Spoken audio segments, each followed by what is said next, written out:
السلام علیکم dear viewers, آج ہم پاکستان کی تاریخ کی ایک ایسی کتاب کا جائزہ لینے جا رہے ہیں جو صرف ایک کتاب نہیں بلکہ ایک چشمدید گواہ کی دردناک داستان ہے۔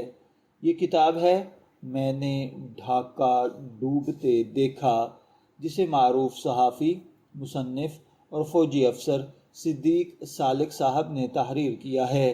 یہ کتاب 1971 کے ان ہولناک واقعات پر مشتمل ہے جن کے نتیجے میں مشرقی پاکستان الگ ہوا اور دنیا کے نقشے پر ایک نیا ملک بنگلہ دیش ظاہر ہوا۔ اگر آپ جاننا چاہتے ہیں کہ سقوط ڈھاکہ کے دنوں میں اصل حالات کیا تھے اور پاکستانی فوج کن مشکلات کا شکار تھی، سیاسی قیادت نے کیا غلطیاں کی اور عام لوگوں پر کیا گزری، تو یہ کتاب آپ کے لیے ایک اہم تاریخی دستاویز ہے۔ میں نے ڈھاکہ ڈوبتے دیکھا پہلی بار 1980 کی دہائی میں شائع ہوئی۔ صدیق سالک اس وقت مشرقی پاکستان میں تعینات تھے۔ انہوں نے ان واقعات کو اپنی آنکھوں سے دیکھا۔ یہی وجہ ہے کہ کتاب کی سب سے بڑی طاقت اس کی چشمدید حیثیت ہے۔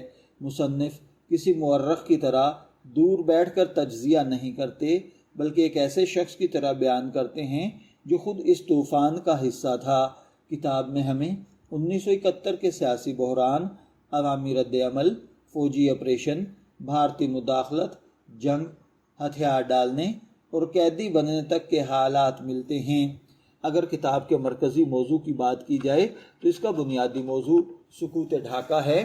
مصنف یہ دکھانے کی کوشش کرتے ہیں کہ مشرقی پاکستان کا سانحہ اچانک پیش نہیں آیا، بلکہ اس کے پیچھے برسوں کی سیاسی غلطیاں، معاشی محرومیاں، انتظامی کمزوریاں اور باہمی بد اعتمادی کا فرما تھی۔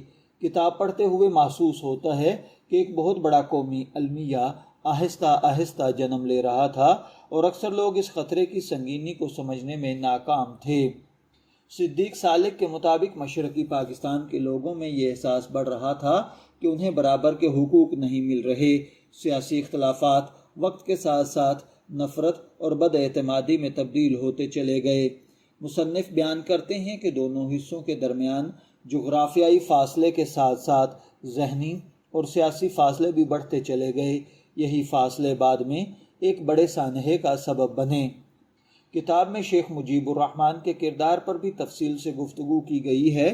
1970 کے انتخابات کے بعد پیدا ہونے والی سیاسی صورتحال کو مصنف سقوط ڈھاکہ کی اہم وجوہات میں شمار کرتے ہیں۔ کتاب کے مطابق اگر اس وقت سیاسی قیادت بہتر فیصلے کرتی تو شاید حالات اس نہج تک نہ پہنچتے۔ یہ حصہ پڑھنے والے کو سوچنے پر مجبور کرتا ہے کہ بعض اوقات سیاسی ضد پوری قوموں کی تقدیر بدل دیتی ہے۔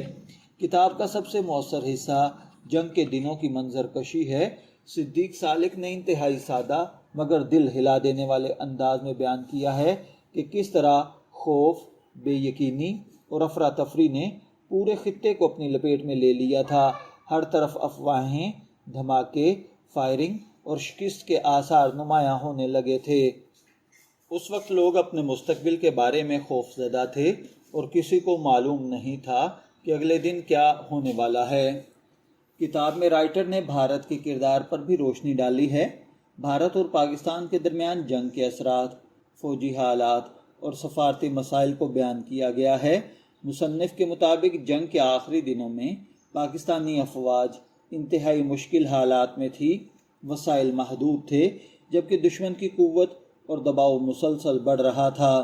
کتاب کا سب سے دردناک باب وہ ہے جہاں سقوط ڈھاکہ اور ہتھیار ڈالنے کا ذکر آتا ہے۔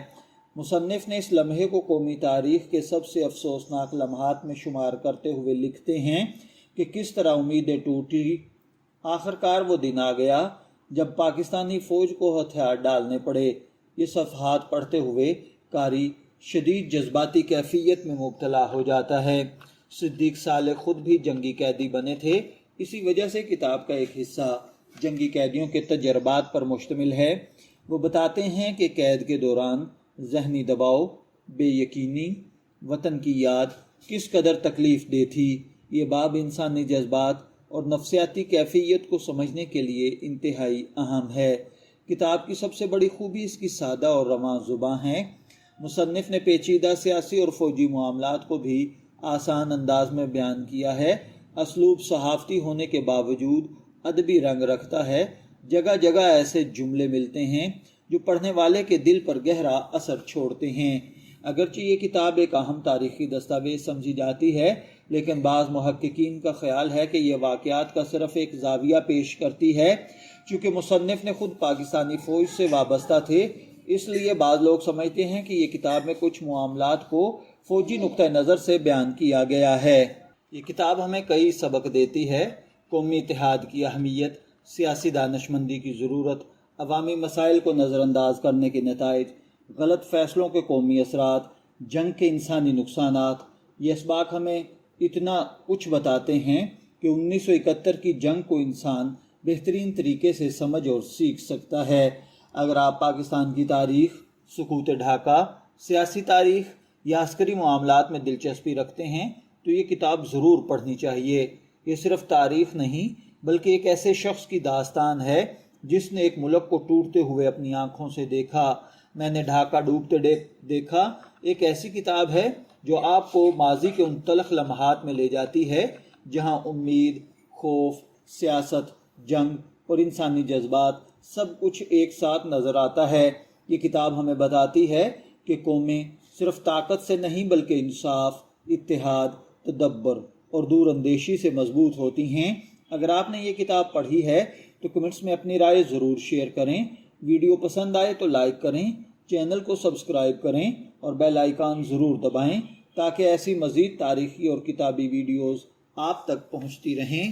اجازت دیجیے، پھر ملاقات ہوگی کسی نئے ٹاپک کے ساتھ۔ تب تک کے لیے اللہ حافظ۔